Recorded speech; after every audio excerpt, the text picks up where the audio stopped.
உறவுகள் அனைவருக்கும் அன்பான வணக்கங்கள். என்னதான் நிலா சோழனோட கல்யாணம் நல்லபடியாக முடிஞ்ச மாதிரி நமக்கு அந்த ப்ரொமோவில் காட்டியிருந்தாலும் மனோகர் ஒன்றும் அவ்வளோ லேசுப்பட்டவர்லாம் இல்லை. அப்படியே கல்யாணம் நடந்தாலும் அந்த கடைசி ஒரு நிமிஷத்தில் சோழனுக்கு ஒரு பயத்தை காட்டி தான் வந்துட்டு அந்த கல்யாணம் நடந்திருக்கு அப்படிங்கிற மாதிரி நீங்கள் எதாவது நினச்சிங்க அப்படின்னா மறக்காமல் இந்த வீடியோக்கு ஒரு லைக்கை மட்டும் கொடுத்துருங்க. ஆக்சுவலாக ஆல்ரெடி சோழன் வந்து பயந்துகிட்டே தான் இருக்கார். ஏன்னா சீக்கிரம் கூப்பிட மாட்டேங்கிறாரு, இவ்வளோ நேரம் ஆக்குறாரு ஐயரை அப்படிங்கிற மாதிரி கொஞ்சம் புலம்பிகிட்டே இருந்தார். அப்போவுமே ஏண்டா இவ்வளோ பதட்டப்படுற அப்படின்னு சொல்லும்போது, அங்கே உட்காந்துருக்க குடும்பம் ரொம்ப ரொம்ப டேஞ்சரான குடும்பம்டா, அங்கே பாத்தியா யார் மூஞ்சிலையாவது சிரிப்பு இருக்கான்னு, பயமாக இருக்குடா அப்படிங்கிறாங்க. அப்போவுமே நிலாவுக்கு புரியுது சோழன் ரொம்ப பயந்து போயிருக்காருன்னு சொல்லிட்டு. சரிண்ணா கொஞ்ச நேரத்தில் ஐயர் கூப்பிடும் போதுமே யாருக்குமே அது கேட்கலங்கிறாங்க. வா நிலா போகலாம் அப்படின்னு கூப்பிடும்போது இவர் தான் ரொம்ப அவசரப்படுறாரோ அப்படிங்கிற மாதிரி சுற்றி இருக்கவங்கெல்லாம் கிண்டல் பண்ணாலும் சேரன் இந்த இடத்துல இல்லைடா எனக்கு கேட்டுச்சு, அவர் கூப்பிட்டாரு தான் வாங்க அப்படின்னு சொல்லி கூட்டிகிட்டு போய் அங்கே உட்காரவும் வச்சிடுறாங்க. ஆனால் நிலா போயிட்டு அப்பா அம்மா கிட்ட ஆசீர்வாதம் வாங்கிட்டு அங்கே போய் உட்காடுறாங்க. ஸோ உட்காந்து கொஞ்ச நேரத்துலேயே பூஜை பண்ணும்போது அந்த இதெல்லாம் பண்ணிட்டு இருக்காங்க. அப்போவுமே வந்துட்டு சோழன் டைமை பார்த்துக்கிட்டே வந்துட்டு அண்ணே சீக்கிரமாக சொல்லுண்ணே, என்னென்ன இவ்வளோ நேரம் ஆக்குறாரு அப்படிங்கிறாங்க. டேய் கொஞ்ச நேரம் அவசரப்படாமல் இரண்டா, ஏண்டா அதான் இங்கே வரைக்கும் வந்துட்டு இன்னும் ஏண்டா பயந்துட்டே இருக்கா அப்படின்னு சொல்கிறாங்க. இருந்தாலும் சோழன் வந்து அவங்க அப்பா அம்மாவை பார்க்கும்போது அவங்க அம்மாவும் அப்பாவும் அப்படியே ஒரு மாதிரி திட்டிக்கிட்டே உட்காந்துருக்காங்க, சோழனை பாட்டு முறைச்சிக்கிட்டே. அப்போ அவங்க அங்கே பாரு அவன் திருட்டு மொழியை பாரு, எப்படி திருன்னு முழிச்சிட்டு இருக்கான் பாரு, இவனை போய் எப்படி தான் இவ கல்யாணம் பண்ணணும்னு சொல்கிறாலும் தெரியல, என்னால் இந்த கல்யாணத்தை ஏற்றுக்கவே முடியலங்க அப்படிங்கிறாங்க. எனக்கும் அப்படி தான் தேன் இருக்குது, வேற என்ன பண்ணுறது, அவள் தான் அப்படி ஆசைப்பட்டு கேட்குறாளே, வேற என்ன பண்ண சொல்கிற, இன்னும் அவன்கிட்ட என்ன வில்லனவ சொல்கிறியா உன் பொண்ணுக்கிட்ட அப்படின்னு சொல்லிட்டு அவர் ஒரு மாதிரி சொல்லிட்டு உட்காந்துட்டு இருக்காரு. ஸோ மாலையை மாற்றிக்க சொல்லி கொடுக்குறாங்க. மாலையை மாற்றினதுக்கு அப்புறம் அப்போவுமே கொஞ்சம் ஒரு டென்ஷனாக உட்காந்துட்டு இருக்கும்போது நிலாவுமே சொல்கிறாங்க, ஏன் சோழன் பார்க்குறதுக்கு இவ்வளோ டென்ஷனாக இருக்கீங்க, அதெல்லாம் ஒன்றும் இல்லை ரிலாக்ஸ்டாக இருங்க அப்படின்னு சொல்லிட்டு நிலா கையை பிடிச்சி அப்படியே கொஞ்சம் ரிலாக்ஸ் ஆகிற சொல்கிறாங்க. அப்போ கொஞ்சம் ரிலாக்ஸ் ஆகுறாரு. சரின்னா அடுத்ததாக இப்போ மாங்கல்யத்தை வந்துட்டு எல்லாருக்கும் வந்துட்டு கொடுத்துட்டு வாங்க அப்படின்னு சொல்கிற வரைக்குமே மனோகர் வந்து அமைதியாகவே தான் உட்காந்துட்டு இருக்காரு. தேனும் அப்படியே உட்காந்துட்டு இருக்கும்போது சோழன் ஓரளவு அப்பாடா தாலி எல்லாருக்கிட்டையும் போயிட்டு எப்படா என் கைக்கு வரும் அப்படிங்கிற மாதிரி பார்த்துட்டே இருக்காரு. நிலா கழுத்தில் அதை போட்டால் தான் நிம்மதியாக இருக்கும் அப்படிங்கிற மாதிரி அதை பார்த்துட்டே இருக்காரு. ஸோ மாங்கல்யத்தையும் கொண்டு வந்துடுறாங்க. ஐயர் எடுத்து கொடுத்து இப்போ கெட்டி மேளம்னு சொன்ன உடனே சோழன் எடுத்து இப்படி கரெக்டாக போட போகிறாரு. அந்த டைமில் தான் கரெக்டாக மனோகர் வந்துட்டு நிறுத்துங்க அப்படின்னு வேகமாக சொல்கிறாரு. அவர் அப்படி சொன்ன ஒரு நிமிஷம் எல்லாருமே ஆடி போயிடுறாங்க. சோழன் போச்சு அவ்வளோதான் முடிச்சு விட்டார்ல, ஏதோ நான் எதிர்பார்த்த மாதிரி பயந்த மாதிரி ஏதோ ஒன்று பண்ண போகிறாரு அப்படிங்கிற மாதிரி ஒரு மாதிரி பார்க்குறாரு. அப்போ டக்குன்னு வந்துட்டு சேரனுமே பார்த்துட்டு, சார் ஏன் சார் இப்படி சொல்கிறீங்க, தாலி கட்ட போகிற நேரத்தில் ஏன் சார் இப்படி சொல்கிறீங்க, நேற்று வரைக்கும் நீங்கள் ஓகேன்னு தானே சார் சொன்னீங்க அப்படிங்கிறாங்க.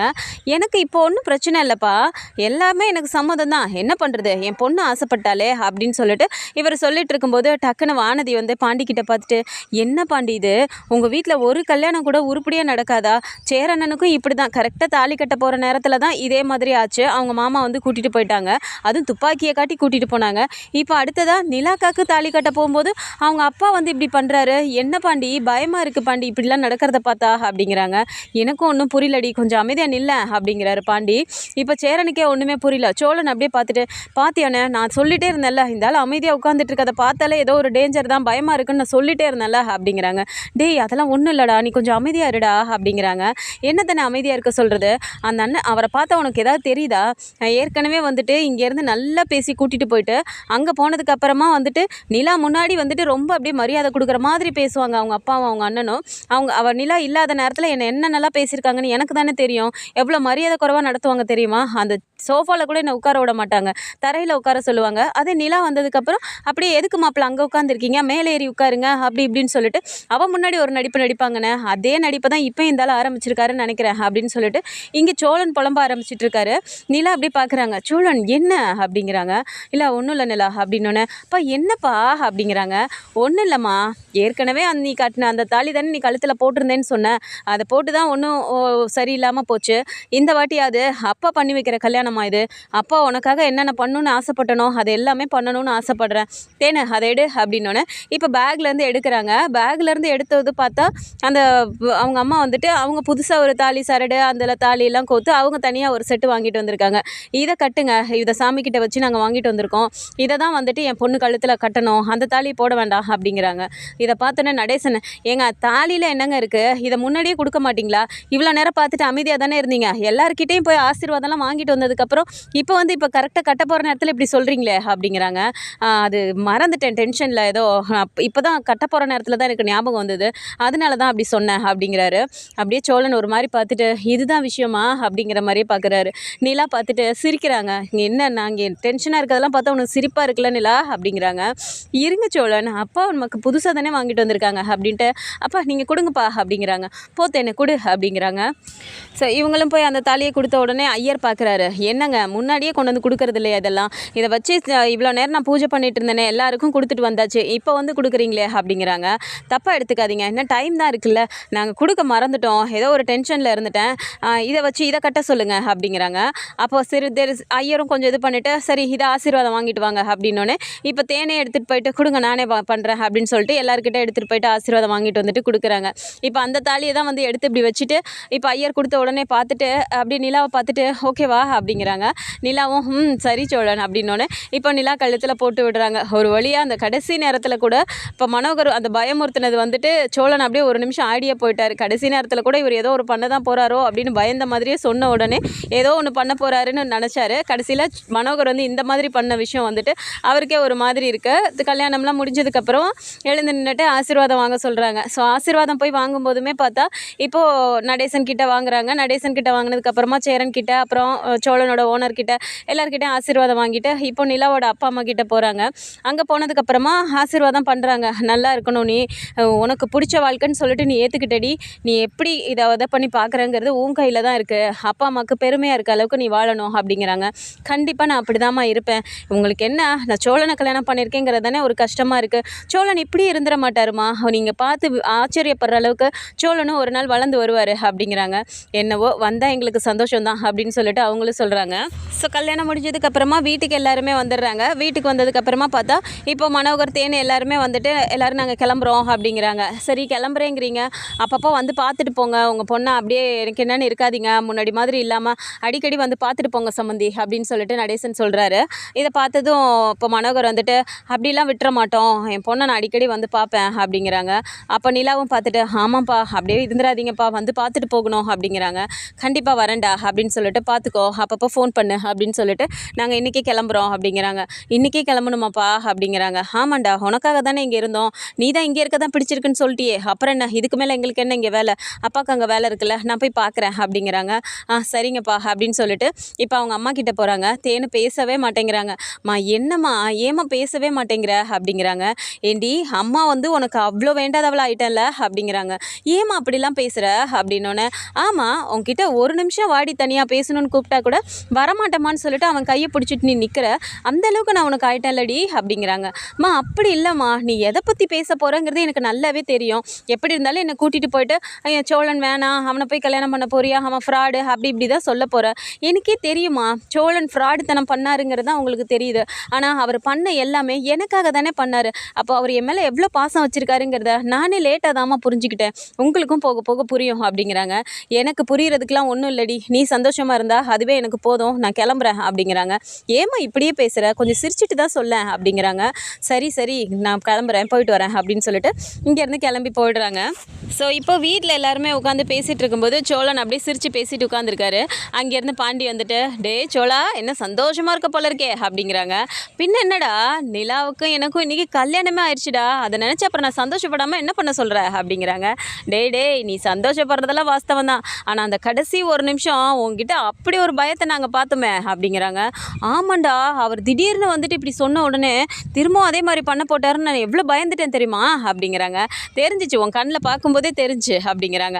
அப்போ சேரன் பார்த்துட்டு இல்லைடா நீங்கள்லாம் அவரை தப்பாக நினச்சிட்டு இருக்கீங்க, அவருக்கு என்னவோ பெருசாக இந்த கல்யாணத்தில் விருப்பம் இல்லை தான், ஆனால் என்ன பண்ணுறது நிலாவுக்காக தான் எல்லாத்தையும் அவர் ஒத்துக்கிட்டாரு, நான் நேற்றே போய் அவர்கிட்ட பார்த்து பேசிட்டு வந்துட்டேன் அப்படிங்கிறாங்க. அப்படியாண்ணே நேற்று நீ போய் பேசுனியா அப்படிங்கிறாங்க. ஆமாண்டா கோவிலில் போய் இதெல்லாம் சொல்லிட்டு வந்துட்டேன்னு சொல்லிட்டு அவரை போய் பார்த்து பேசிட்டு தான் வந்தேன், அப்போவே அவங்க சொன்னாங்க தான் அவங்க 2 பேருக்குமே விருப்பம் இல்லைன்னாலும் நிலாவுக்காக ஒத்துக்கிறோன்னு சொல்லிட்டு சொன்னாங்க, அப்புறம் கூட ஒன்று சொன்னாங்கடா அப்படிங்கிறாங்க. என்னண்ணா வேறு ஏதாவது ட்விஸ்ட் வச்சுருக்காங்களா அப்படிங்கிறாங்க. ட்விஸ்டெல்லாம் ஒன்றும் இல்லை, நான் ஏற்கனவே சொன்ன மாதிரி தான், உங்கள் வீட்டில் ஒரு பொண்ணு இருந்து இந்த மாதிரி ஒரு பையனை கல்யாணம் பண்ணிக்கணும்னு சொன்னால் நீங்கள் ஒத்துக்குவீங்களா தம்பின்னு கேட்டாங்க. அவங்க சைடில் யோசிச்சு பார்த்தாலும் வாஸ்தவமாக தானே இருக்குது, ஆனால் நான் எந்த இடத்துலையும் உன்னை விட்டு கொடுத்து பேசலடா, என் தம்பி அப்படிலாம் இல்லை, நிலா மேலே ரொம்ப பாசமாக இருக்கான், நிலாவை நல்லா பார்த்துக்குவான் அப்படின்னா நானும் அவங்கக்கிட்ட சொல்லிட்டு வந்திருக்கேன்டா. சோழா, நான் உன்னை நம்பி தான் சொல்லிட்டு வந்திருக்கேன். நிலாவை நீ எந்த அளவுக்கு பார்த்துக்கிறியோ அந்த அளவுக்கு அவங்க பெருமைப்படுவாங்கடா அப்படிங்கிறாங்க. என்னண்ணே இப்படி சொல்லிட்ட? நிலாவை நான் அப்படி பார்த்துக்காம விட்டுருவேன் நான் அப்படிங்கிறாங்க. நீ நிலாவை பார்த்துக்கிறதுலலாம் நாங்கள் குறை சொல்ல மாட்டோம்டா. ஆனால் நிலாவுக்காக ஒன்று பண்ணுறேன்னு சொல்லிட்டு ஏதாவது ஒரு இதில் போய் மாட்டிட்டு நிலாவை அசிங்கப்படுத்துகிற மாதிரி ஏதாவது பண்ணாதடா, அதுதான் எங்களுக்கு கஷ்டமாக இருக்குது அப்படிங்கிறாங்க. இல்லைண்ணே, நான் அப்படிலாம் இனிமேல் எதுவும் நடந்துக்க மாட்டேன். இனிமேல் நீ வேணால் பாரு, நிலாவுக்காக ஒவ்வொரு விஷயமும் யோசிச்சு நான் நிலா கிட்ட கேட்காம எதுவுமே செய்ய மாட்டேனே. கண்டிப்பாக நிலா பெருமைப்படுற மாதிரி நானும் நடந்துக்குவேனே. அவளே ஏற்கனவே என்கிட்ட சொல்லியிருக்கா. உங்கள் வாழ்க்கையில் என்ன லட்சியம் இருக்குன்னு கேட்டதுக்கு என்கிட்ட அப்படி சொல்கிறதுக்கு பெருசாக ஒன்று கூட இல்லைண்ணே. ஆனால் இனிமேல் பாரு, நிலாவுக்காகன்னு சொல்லிட்டு நான் ஒன்றொன்றும் பண்ணி அவளே ஆச்சரியப்படுற அளவுக்கு நான் வளர்ந்து காட்டுவேனே அப்படிங்கிறாங்க. இது போதுண்டா சோழா அப்படின்னு சொல்லிட்டு பேசிகிட்டு இருக்காங்க. சரி, நைட் எல்லாருமே உட்காந்து சாப்பிட்டதுக்கு அப்புறமா இப்போ வந்து சரிண்ணே எனக்கு டயர்டாக இருக்கு, நான் போய் படுக்கிறேன் அப்படிங்கிறாங்க. சரிப்பா அப்படின்னு சொன்னோன்னே இப்போ நேராக நிலா ரூமுக்கு போயிடுறாங்க. சோழன் அப்படியே வெளியில் பார்த்துட்டு, அண்ணண்ணே என்னண்ணே அவள் பாட்டுக்கு தூங்க போகிறேன்னு சொல்கிறா, நீயும் சரின்னு சொல்லிட்ட அப்படிங்கிறாங்க. வேற என்னடா பண்ண சொல்கிற? நிலாவுக்கும் டயர்டாக இருக்கும்ல, உனக்கும் தானே டயர்டாக இருக்கும், எங்கள் எல்லாருக்குமே டயர்டாக இருக்குடா. காலையிலேருந்து ஓடி ஓடி சீக்கிரமாக வேறு எந்திரிச்சிட்டோமா, ஒரே டயர்டாக இருக்கு, எல்லோரும் சீக்கிரமாக படுங்க தூங்கலாம், காலையில் வேலைக்கு போகணும்ல அப்படிங்கிறாங்க. உடனே பல்லவனும் பாண்டியும் கூட ஆமாண்டா வா போகலாம், வாடா போய் பாய் பெட்ஷீட்லாம் எடுத்துகிட்டு வரலாம் அப்படின்னு சொல்லிட்டு இவங்க 2 பேர் போகிறாங்க. அப்படி சோழன் ஒரு மாதிரி பார்த்துட்டே இருக்காரு. என்ன யாருமே கண்டுக்கவே மாட்டேங்கிறாங்க அப்படின்ட்டு வேகமாக போயிட்டு, அண்ணா என்னண்ணே அவனுங்க தான் அப்படி இருக்கானுங்கண்ணா, நீ கூட வா அப்படிங்கிறாங்க.